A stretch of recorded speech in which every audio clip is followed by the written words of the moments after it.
This is our glorious protagonist and hero. His name is Henry, and as you can tell, he's a very beautiful man indeed. And there's an incredible main story going on, but we don't need to worry about any of that today. For you see, my goal is very simple, to do some very silly things. The developers have put an insane amount of hard work into this bad boy, and so I feel it's only fair that I put in some hard work and show off just how wonderful it is to cheese this game's various mechanics. So let's begin, ladies and gentlemen, with our discovery to see if Kingdom Come Deliverance 2 is a perfectly balanced game.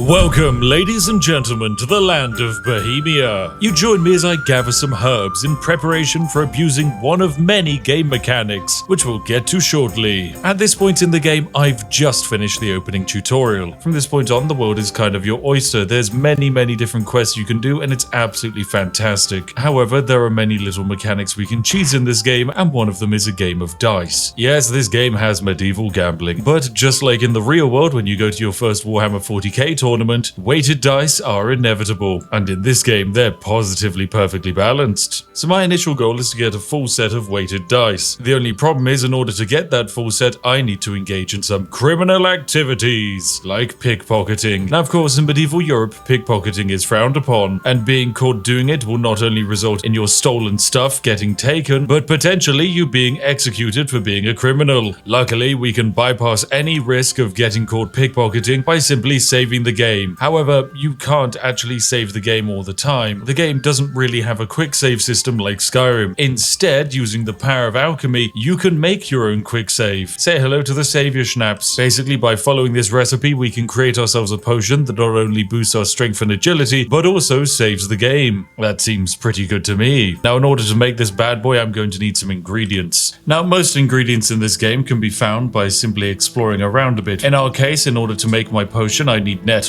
which are pretty much everywhere, and belladonna, which takes a little bit more searching but can generally be found in some forest clearings. I've discovered a nest. There we go, sweet. Spectacles, nice. Who knew on a quest to actually get myself some ingredients, I could just steal some spectacles. Oh, they increase my charisma. Yes! Now this is one of those games where generally all of these statistics are super important, and being a Rizlord is generally more powerful than actually having to resort to violence. Yes, this game is so incredible because there are so many little mechanics that just kind of make sense and make the world feel alive. For example, if you steal items from someone and then you return to them wearing their own clothes, chances are they're going to notice and get a little bit annoyed. At the same time, if you dress in intimidating heavy armor, you're more likely to get bandits to back down. Anyway, I've managed to randomly just wander upon like 21 belladonna inside of this basket here, so that's pretty good. Cheers, game, for just handing that to me. Sweet, let's go back to the alchemy table and make a bunch of saving potions. So with my ingredients now gathered, it's time to start some alchemy. Alchemy in this game is not like Skyrim. You don't just click buttons and it's done. No. Instead, you need to follow some recipes from the book. It might seem overly complicated at first, but it's actually really fun. First, you choose your base, in our case wine. Then we add our first ingredient, the dried nettle. Then we let our liquid boil. And whilst that happens, we time it for exactly 2 sand glasses.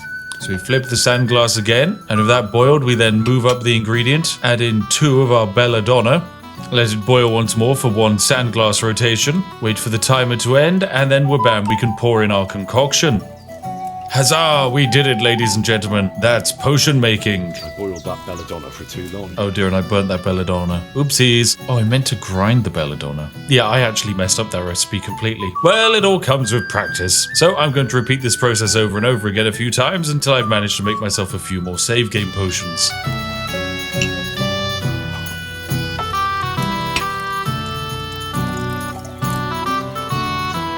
There we go, strong savior schnapps, and we get 3 of them rather than just 1. Oh, we absolutely nailed that boiling process. Much better. This is also a decent way of making money, but in our case, I'm just going to keep making this potion over and over again until I run out of ingredients.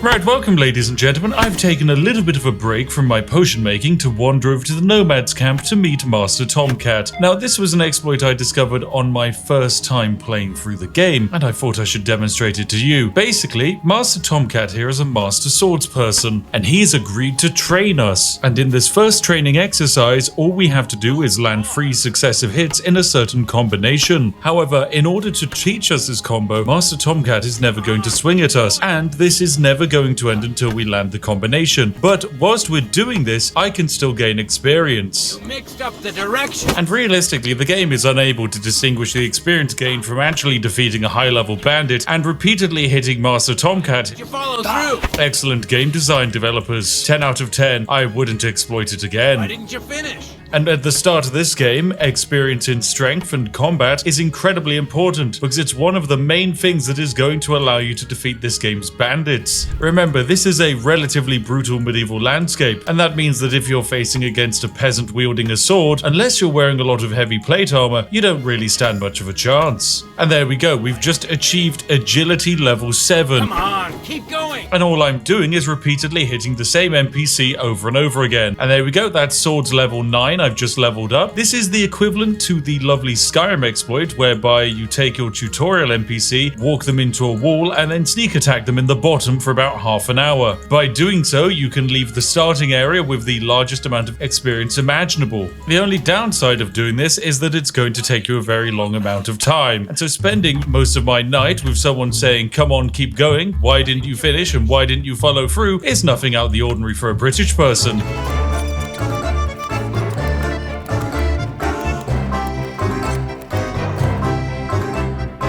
And there we go, bam, I just achieved main level 8 just by repeatedly hitting him over and over again. Fantastic. I mean, I could do this forever, but actually I find swords in the game aren't actually anywhere near as powerful as bows. Nothing against people who use bows in this game, it's just that I've discovered the most powerful way to defeat people is not by sticking to the rules of medieval warfare. That's that then. So there we go, we farmed Master Tomcat, and in doing so, we've leveled up to main level 8. But I think I'm now ready to begin the next phase of my game, as I have been brewing up a large amount of potions. I have so many quick save potions, I believe I'm ready to deal with my next opponent. It's one of the most dangerous enemies of all, ladies and gentlemen. It's Right, welcome back, ladies and gentlemen. It's a brand new day, and I've found this wonderful, nice little gentleman here. This is a hired hand. He's just a regular dude, but what he likes to do is play dice. Now, you can find this gentleman hanging out in Troskowitz, the starting town of the game. Now, playing dice is a very important aspect of this game, and you can pretty much do it in every single settlement. However, dice isn't a fair game. Everyone playing this game is cheating in some way or another. In my case, from just running around the map, I've managed to find a handful of dice already. I've got the Lou die, the Ordinary die, and the St. Antiochus die. The St. Antiochus die is kind of a bit weird because it always rolls a 3, not a 2, and especially not a 4. Anyway, we might be doing something with that later. But for the time being, let's play a little bit of dice. So I'm going to say I'd like to play without a badge, and we can play some beggars. Only 3 coins on the line for this game. Now, before the game actually starts, you get to pick any dice you want to play with. In my case, I can play with the St. Antiochus die, the Ordinary die, and the Lou die all at the same time. Now, the way this game works is by taking turns to roll 6 dice. Certain combinations give you points, and after each throw, you can either bank the points you've scored or risk it and re-roll any unscored dice. And the goal is, of course, 1,500 points. Unfortunately, we went bust as there was no way to score there, so we score nothing overall. Now, something you might notice from our opponent is he has a very similar colored dice to us. Yes, our opponent actually has a playing dice that's similar to us, always rolls free as well. There we go, you see that brown dice? Once again, it's rolled a 3. How very suspicious indeed. My dice over here, the St. Antiochus die, is doing the same. It is also only ever rolling a 3. That's because, ladies and gentlemen, my dice is weighted so that it always rolls 3. Yes, that's right. This man has a unique die that also only rolls 3. Now, interestingly, as part of the game's rules, if you're able to score all 6 of your dice, you're actually allowed to roll all of them again and add to your score. And so, hypothetically, if you were to have a set of dice that were guaranteed to all score, that means you'll be able to throw over and over again, and your opponent wouldn't even get a chance to play. Unfortunately for us though, this man won't part with his weighted dice willingly, so it's time to crime. Now, I think a few of you can see where this is going already. As we prepared a whole bunch of Savior Schnapps potions earlier, we're now able to drop down a quick save before attempting to pickpocket this man for his dice. And because it's just part of the game's mechanics, I can save scum like this with a clear conscience. However, I was indeed caught, and that is not a good thing at all. So, of course, I could try and pickpocket him again. However, I lack a huge amount of stealth skills. If we take a look at our player and look at our skills, you can see that my thievery is a mere 6. We're really not very good at thievery. However, if you want to improve your abilities of thievery, the best way to do it is at night, as when people are sleeping, it's much harder for them to catch you stealing from them. And this lovely gentleman sleeps over here in the pub. So logically, all I have to do is wait till nighttime and then I'll be able to rob him of his overpowered dice. Now, in order to get away with stealing all of this stuff, I recommend getting rather naked indeed. Because when you don't have any clothes on, you produce zero noise. And zero noise is exactly what you want to have at night. Yes, of course, you stick out like a sore thumb, but that's only if someone actually sees you. So we've got our Henry nice and ready for some stealth action, ladies and gentlemen. This is what peak stealth performance looks like. So yes, before we begin this campaign, it's time for us to drop down a quick little save in case anything goes wrong. And now we just need to lockpick our way inside of the pub. And there we go, we've unlocked our first door. Now we are in a private area, which means this is kind of naughty. However, we can just simply sneak our way upstairs.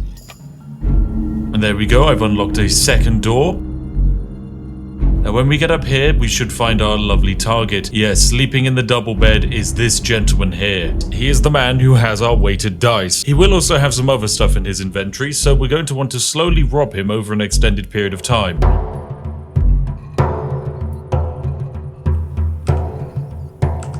Okay, unfortunately, he has a lot of stuff in his inventory, which means the dice doesn't always appear every time. So we're going to actually need to rob him of all of his stuff.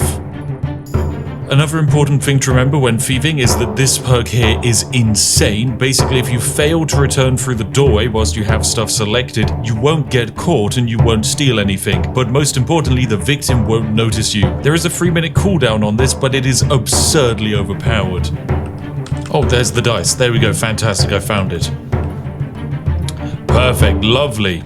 Now that we have the dice, I'm actually going to drop down a quick save. Now remember, of course, this dice technically isn't mine. I have stolen it, and that means it's marked as stolen. But items in this game don't have to stay stolen forever, because by keeping them inside of a chest for 2 days, they will eventually become yours. He's got another dice over here. I guess I'll take that. Cool. Right, so I've stolen some more things from him, and I think it's best we now just depart. So that's what I'll do. We're simply going to exit the way we came into this establishment, leave out the front door and close it behind us, because that's what a polite gentleman should do, change back into our nice swanky clothes, and walk my way over to Tarkov, where because we've made friends with the blacksmith, we're able to use his bed, and most importantly his chest that we can store goodies in. So over to our new little temporary home we go. We can store some stolen bread, these 2 stolen dies, these 2 stolen pins. There we go, much better. And with that, all we now need to do is simply sleep for 2 days.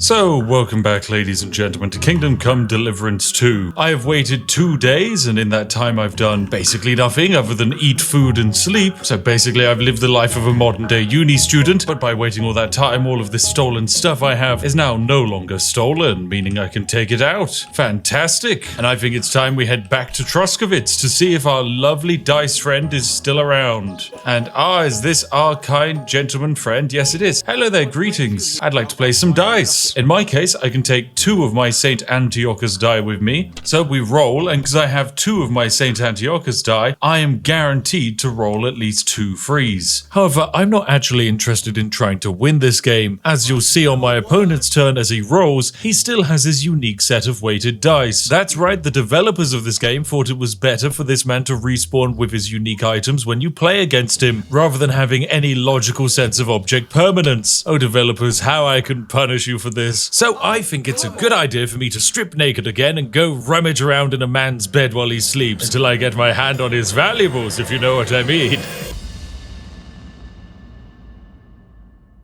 Right, welcome back, ladies and gentlemen. I've repeated my thieving run several times over, and I have now collected everything I wanted. I have 6 St. Antiochus's die. That's right, 6 of those bad boys. This is absolutely fantastic, because now if I come up to this pub here, I can find dice player Genoveva here. She'll of course ask what game I'd like to play. I'm going to play without those badges, and we're going to play Courtiers. This is a mega wager, 130 gold on the line. It's big budget. with big risk. However, I'm able to do something a little bit cheeky. I can select all of my St. Antiochus's die and then confirm to play the game. Now the goal is 4,000, but here's the special thing. The St. Antiochus die always rolls free, so by selecting all of them, I can score and continue. Because I scored all of my dice, I get to re-roll again, and oh my goodness, every time I re-roll, I get freeze, which means I'm guaranteed to score again and I can continue. I have now already won the game, and my opponent is saying I hope you don't get that again, as I have somehow managed to roll 6 freeze for a 3rd time in a row. Scientifically, I do not even know what the probabilities of that is on a normal dice. So wabam, my opponent hasn't even had a turn, and I'm now just going to choose to score and pass. There you go, beat 12,000. That's it for me. I just can't believe it. And there we go, we get 130 groschen. That's the good stuff. Unfortunately, they now have basically no money, so we're going to need to find someone else to play. So yes, with our incredibly weighted dice, you might be wondering what I'm going to actually use them for. The answer is pretty simple. My goal is to gain a recipe to create the most overpowered instant kill weapon in the entire game. Now you see, the lady I need to actually deal with is a ranker here. She's a herb woman who's very exciting because she sells a recipe that I want. The Bane poison recipe. This allows us to make our very own Bane poison. Bane poison is kind of unique in that the game wants you to think it's basically useless. It makes running impossible and reduces health by 110 points in 45 seconds. Apparently, it's more suitable for poisoning cookpots than applying to weapons. This is a lie concocted by the developers so that you don't accidentally become the most dangerous person alive. So of course, I'm going to buy the Bane poison recipe and haggle down the price a little bit. There we go, good stuff. It costs us 180 groschen, and that's a fair bit, so ideally we can play some dice with someone. Where's the dice people? No dice people? Seriously, no dice? So I can have a sippy bit of wine. Sip, sip, sip, sip, sip, sip, sip. Who will play dice against me? Wait another hour. Okay, fine. 2 more hours. Come on, I want someone to play dice with. Okay, can I play dice? Someone, come on, sit down. Fine, after 5 p.m. Surely after work hours, someone will play dice. Fine, even later. Let's go, bam, 7 p.m. Dice time. Why does no one play dice? Okay, it's now late. It's now very late. Why is no one playing dice? What is wrong with this camp? Why no one play dice with me? Right, well, apparently no one wants to play dice with me over there. What a shame. Alright, so I came back to my lovely blacksmith town to make some poisons, and I realized there's my favorite dice player still here. Hello there, I'd like to play some dice with you. Let's play for 130 gold. It's a big game, I know. However, unfortunately for you, I'm going to select to play with all of my perfectly balanced dice. What you've got. Oh, let's see what I've got. Oh, it appears I've naturally rollen. Oh, is that 6 freeze? Oh my goodness, isn't that incredible? What are the odds of that? And then I'm just gonna score those, but that's perfect. And I'm gonna, oh my goodness, is that another set of 6 freeze? I've done it. Wow, I guess I just have to keep playing. It acts like you can't even count to 5. I can count to 5, lady, thank you. And what's that? Even more freeze? Wonderful. Let's score and continue. Why did I even start playing? Why did you even start playing with me? Because, you know, I promised you there was a chance you could win 130 gold, which would have been a huge impact. Someone's on a roll. I mean, 130 gold in this economy is like 130 cabbages. That's a huge amount of food. And yet here I am, basically robbing people of their livelihoods. Hope I'll outthrow you yet. I don't think you will. I've just thrown 14,000. I've never seen the AI even come close to this. All right, let's score and pass. So I've scored 16,000, and that means I immediately win 130 gold. Anyway, pleasure playing with you.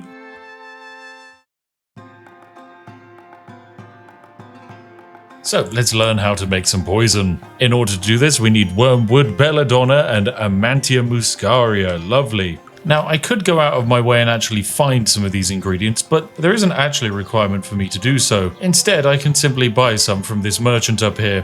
Hello, you. So here's the mushrooms we're going to need, and some of that belladonna. And now I have all of my ingredients, I can begin my alchemical process. So, step 1, grab some wine. If you're enjoying the video, by the way, why not follow along at home and make your own? Actually, please don't do that. I really think that's probably a terrible idea. Right, let me grab some wormwood, pop it into the cauldron. Move the cauldron down so that it can boil, and allow it to boil for 2 full rotations of the sand glass. Perfect. Now we move up the cauldron, add in our crushed belladonna, move it down, allow it to boil for 1 more rotation of the sand glass. Now we add our mushroom, and finally we distill. And with that, I do believe we have ourselves weak bane poison. It's weak! What did I get wrong? What did I get right? That was so good! Boil for 1 turn using the bellows. I beansed it. Right, we're gonna do better than next time. Yes, I did it. Bane poison. Perfect. Right, and I just have to make a bunch more of those.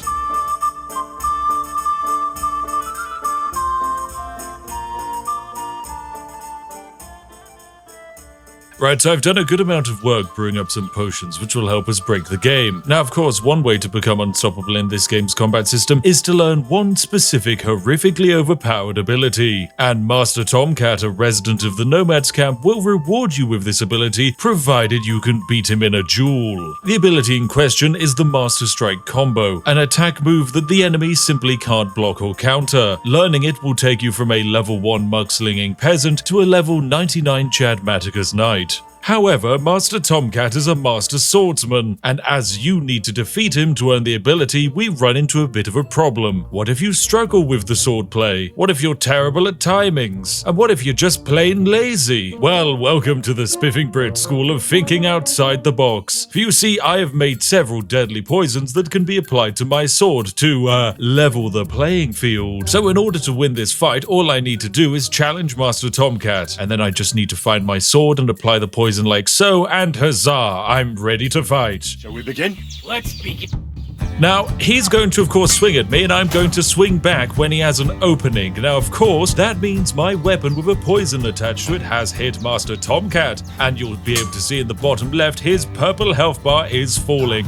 I can get an extra hit in for good measure, but this is only because Master Tomcat, who is normally a brilliant swordsman, is unfortunately having his stamina drained from my deadly, deadly poison. And there we have it, we defeated Master Tomcat in the duel, in a way that was completely fair and square, and so he taught me how to do Master Strikes. This cheesy exploit can of course be used for almost all scripted combat encounters in the game, and it can take otherwise painful sections of gameplay and make them a glorious, wonderful experience as you turn Henry into an agent of instant death.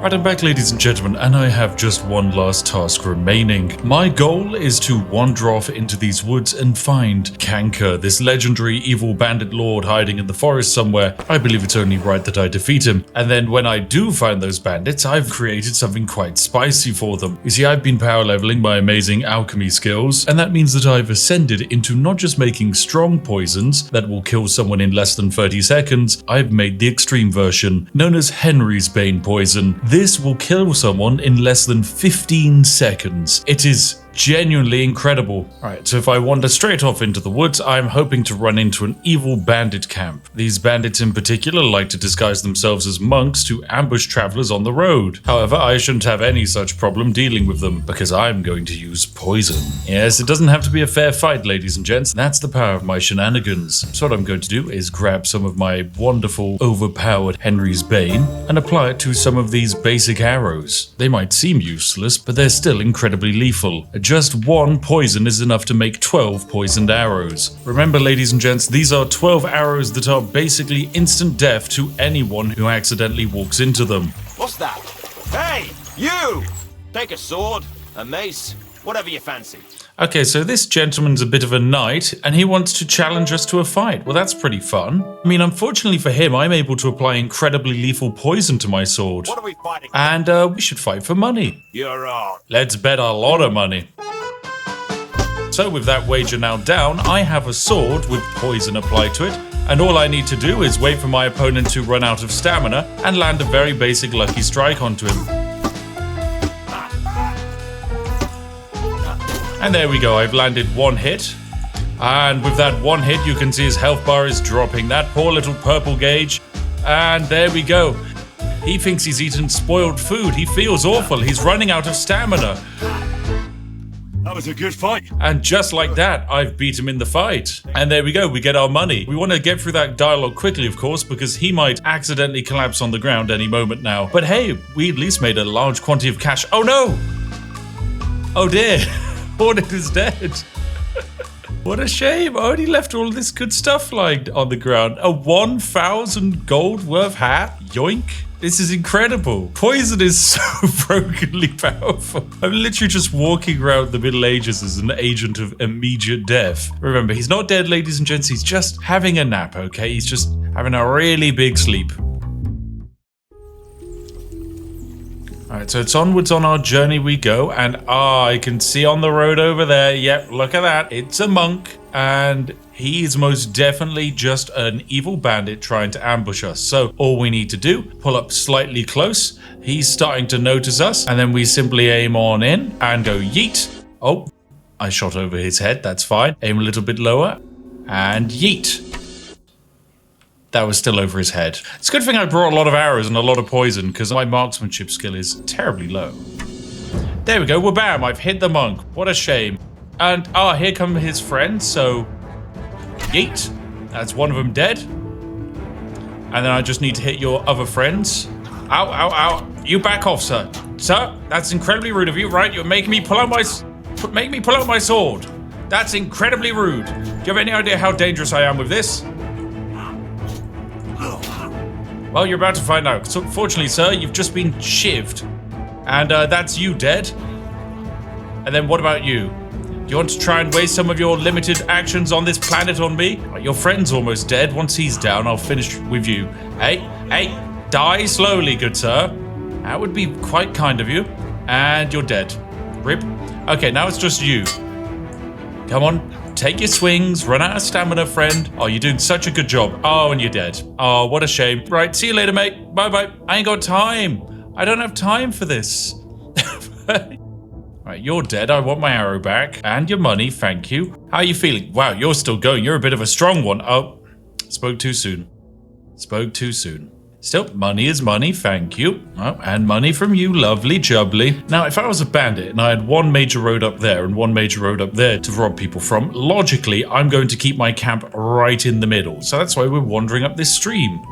I realize I did also waste several arrows, so I'm probably going to want to apply some more poison. There we go, we now have 24 lovely poisoned arrows. They should do the job nicely. There's even a little footpath there.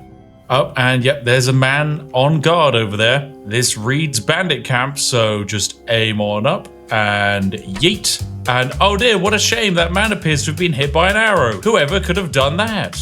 Well, I guess he's just going to send this lovely heavily armored gentleman after me, who I believe is actually the bandit boss, but unfortunately he's just been stuck by my super poison. So if we count to like 15, he is unfortunately about to have a bit of a bad time. Oh no, he collapsed. Who are you? You're dead, that's what you are. Right, then there's you. There you go, you can have some shots, sir. Hey, no, hitting people is mean. Oh, you yield? Okay, let me talk to you. Let me live. You just want to live? Give me everything you have. Yes, there we go. And I guess you must be... You're not Kanky, you're just some poor random guy I shot. Okay, this is the guy I was meant to mass murder. Perfect, well, that kind of solved everything. Oh, but seeing as you left some keys on the ground, logically, that means there's some other goodies. Cool, so that's a bunch of money stolen, and what was meant to be a relatively hard fight absolutely trivialized. So there we have it, ladies and gentlemen. I do believe it's safe to say that I have perfectly balanced Kingdom Come Deliverance 2. From here on out, our wonderful Henry, I do believe, has proved that actually the greatest warrior is not the one who fights with sword and shield. It is the one who fights in the alchemy labs, who brews the greatest potions. Sometimes for people who can't even handle his potions. They're so powerful. Unfathomably so. Anyway, ladies and gentlemen, this has been my wonderful adventure into Kingdom Come Deliverance 2, and I hope you've enjoyed watching it. I most certainly have enjoyed playing this game. I deliberately stuck to kind of the early game because I didn't want to spoil any of the wonderful story that this game has to offer. But if you want to see more after you've played the game a bit yourself, then let me know in the comment section, as there are some wonderful late game exploits I'd love to show off. Anyway, thank you all very much for watching, and I'll see each and every one of you in the next one. Have a lovely day, and goodbye for now.